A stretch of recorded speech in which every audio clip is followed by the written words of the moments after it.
Yo, it's Guido coming at you with the Tactics Talk, guys. Welcome back. Thanks for tuning in. Got my binoculars. Hope you guys are having a good morning. I've also got my coffee. I can't remember what it was. I think it's a French roast. I'm not sure. Or it might be Sumatra blend. Sumatra blend. Sturv M42-57-123 ABC XYZ. There's a lot of letters and numbers going on here. Tier 6, Swedish top tier. We've got 6s and 5s. Look at all the little arties with all the pew arty guns. You're going to see a lot, and I mean a lot, of arty flying around. What we're going to talk about here is kind of an OODA loop idea. We're going to switch gears a little bit, and we're going to talk more in terms of like an emergency situation. Like when things go bad, what do you do? So in flying, the standard is maintain aircraft control, analyze the situation, take the proper action. And then just continue to do that until you get the airplane back on the ground or the emergency under control. So you can kind of do the same thing in tanks, much like the OODA loop idea, but we're going to aim this one more at, all right, stuff's going bad, what do you do? So I'm set up with vents, IRM, and optics on this. Decent amount of, well, 2 clips of APCR special rounds and on large kits and a automatic fire extinguisher. We're going to head off here. We're on Himmels, Cliff, Dorf, West. See, it's starting already. I told you. I told you. We're on Cliff. We're on Cliff. So that's the first one that came in. Watch all this. Yep, there's one there. Okay, so they're just bombing the route that everyone takes, right? They're just bombing the snot out of the route. I thought about kind of knocking down that wall and then dodging the other way. I'm like, all right, let's see if they think I'm going that way. Oh, nope, there's one hitting there. All kinds of already going in there. So we get the old Leopard going up the hill there, and we'll miss or bounce or whatever I did right there. Got some spotting, couple shots, and we'll just keep on trucking. We'll hit C and get reloaded on the way in here. There goes all the arty, thumping the crud out of the Panzer III-4. I should hit C at some point. I don't know why I'm not hitting C. Well, that's terrible. There we go, finally. Had been reloaded if I would have hit it earlier. Cromwell's rolling around right there. So you can see that we get kind of a bad start. We got 2 guys dead. They lost their Leopard. Look at all our guys just kind of camping back there. We got 1 dude over on the 1-2 line. Nothing about this particular setup is looking great. So maintain aircraft control. Just relax. Keep doing what you're doing. Try to get to a good position. Start dishing out some damage. Don't panic or get mad. Take opportunities. So analyze the situation, take the proper action. That guy was available for shotting. I actually think I hit C and probably out-clevered myself right there. But in any event, my friends, because I have plenty of them back here, lots of them, were able to kill that guy who was trying to get a shot on me. So we get a couple shots in there. We're up to 300 damage, 227, and it's just arty palooza. Just watch the arcs of the arty through this game coming from every direct. There goes another one over there. All 6 of the arty in this game are the tier 5 versions, and they reload so fast. I mean, those LEFs are fire constantly. The Bishop, I think, is even faster, I believe, on the reload, and the AMX 13AM is fast as well. This tank doesn't have a lot of good gun depression, kind of a bummer. But the arty starts taking down the Panzer IV-H as he makes a runner over there. We do have a couple guys that have gone around the corner, so the OI and the KV-220 are actually doing some decent work. But we've completely lost the 1-2 line. Our Cromwell's sort of hanging out back there, trying not to get deaded. So we'll just keep doing what we're doing, right? Maintain tank control here. We're just going to drop a clip into these bushes and see if anybody's hanging out. Actually switch here, and I think that hit somebody. So there was somebody hanging out back there. Look at it. Every time someone gets lit, there's the 3rd one. So all 3 already shoot at the poor Cromwell as he's trying to make a runner over there. We're going to take a few more pokes into the bush here. And I'm starting to sense danger, right? We're 3 to 5. The 1-2 line is completely collapsed. The 2 heavies are doing what they can on the other side there. The M4A1's getting some spotting. Now we got a T1 heavy moving into our backfield. And really, had they ignored the 1-2 line, the enemy, and come up the ramp where the M4A1 FL10 is, and started threatening us that way, they probably would have easily collapsed the rest of this team. So we're going to miss that because the accuracy on this thing is pretty terrible. He's not giving me a good shot. And I want to get out of there because I don't want to sit too long in the open because of that right there. Take a couple shots. Look at that. They have a whole 3-ship pushing on up the 1-2 line. And, you know, it's nice that we actually have campers, I suppose, now, because they pretty much shred these dudes. Now we have the FL-10. So we're just doing what we can here. Bounce him. That's terrible. And he gets into cover. Is he going to come back out? Just enough for me to shoot and miss. And we'll go ahead and hit C for a reload. So he's taking hits from the TDs. We're still down 4-7. We're down 1,000 hit points. So let's just take a look at this as far in terms of, you know, maintain the old aircraft control, analyze the situation. So I didn't freak out. I didn't go running over to the 1-2 line and YOLO into him. We're just going to be as careful as we can. And why? Well, I'm really the only guy in the middle right here.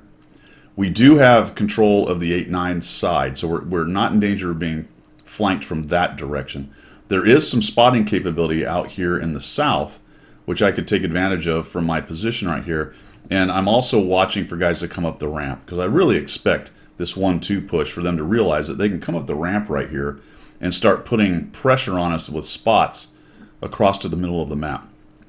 That is what they should have done. There was no reason to push into our cap with all our guys still hanging out on the top. So something you see a lot in low-tier games, or mid-tier, especially tier 5 and to tier 6, you see a lot of this, is people don't really understand how this game is played, or how it's won, I suppose, is a better way to put it. And they do things like just continue to push into cap, because Herder, we won the west flank, let's just keep going, baby, it's working. Well, had they come up here, that would have been good. But in terms of what I'm doing, I'm just going to hold what I've got here. Now I'm looking because I do want to take the appropriate action, right, once I analyze the situation.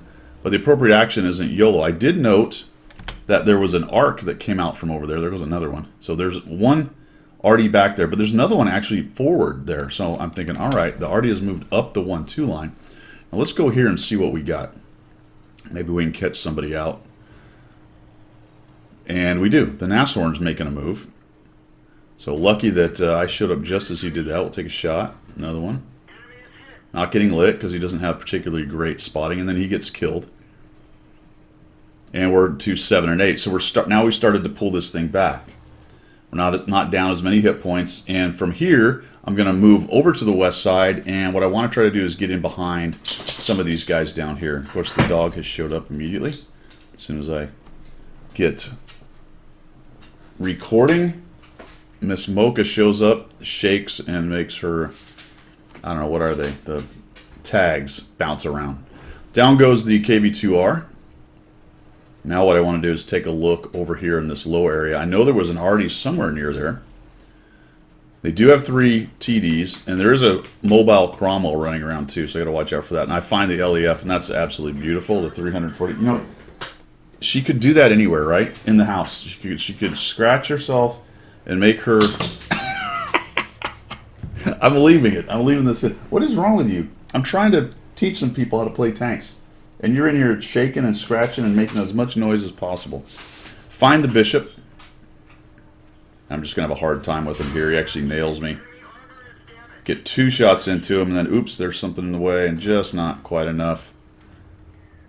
Take one more cheeky shot. Not enough to kill him. Their Cromwell shows up. He's down there. So we'll get reloaded, and I want to move. I know that we've got one of their already down, but there is still the 13 AM. There's no sense in just letting him have easy shots. I get spotting from the Cromwell. We're at 1,400 damage and 917 assist. And finally, my team kind of comes alive. And you'll find this with campers, newer players, bad players, low win rate players, low win rate players, whatever you want to call it. Whatever of the many reasons they're at that point, if they're not actively trying to get better, kind of idea. People who are going to camp for whatever the reason will eventually sort of figure out that they're winning, and then they'll move. The question is always, are they moving in the right direction? So, and that's not always true. Notice they're all kind of piling down here to the 1-2, but what's going on over on the other side? Well, the Wolverine's kind of moving around over there, unfortunately. So they all come YOLOing in together, the Hellcat and the JPZ and the OI. They're all moving to where I am.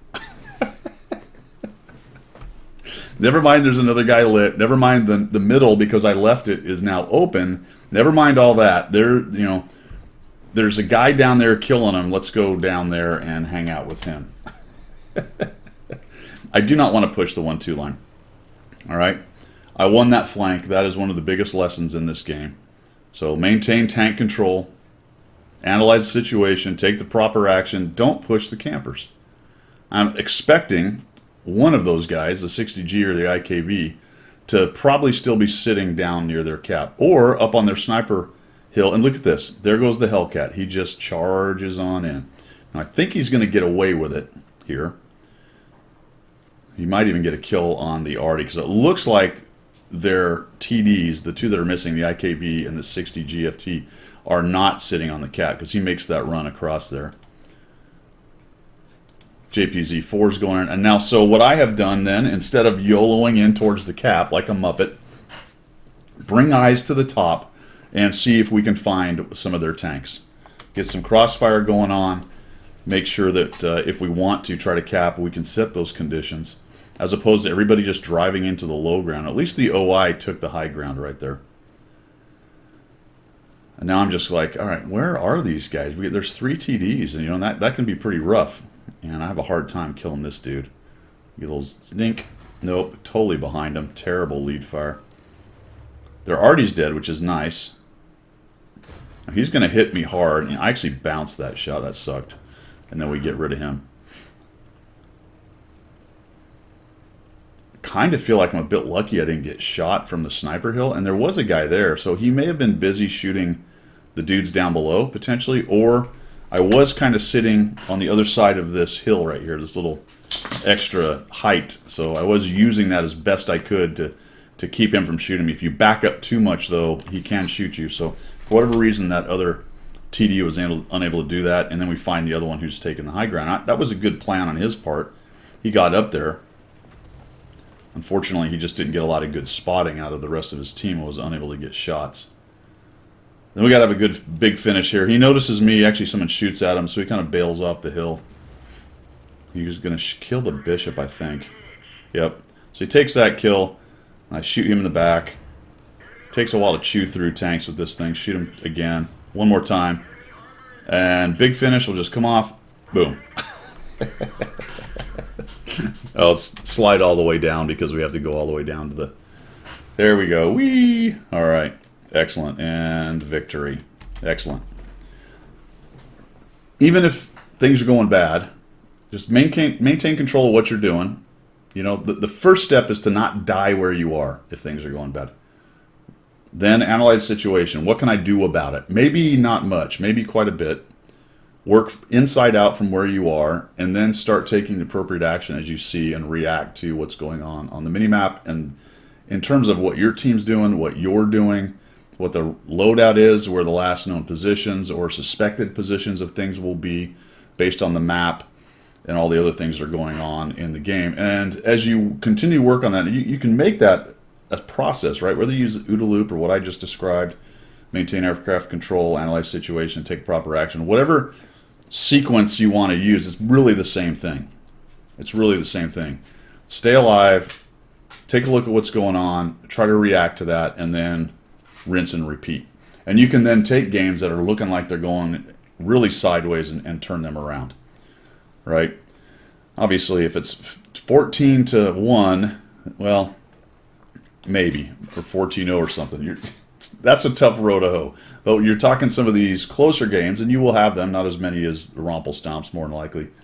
But these are the games that you're able to pull back from the brink, the close ones that you're able to, that where your skill actually matters quite a bit, that will start to increase your win rate. And I think also, personal opinion, you're going to enjoy the game a lot more because you're going to have a vote. All right, guys, that's all I've got. Thanks for tuning in. I'm going to go let this menace out. We will see you later.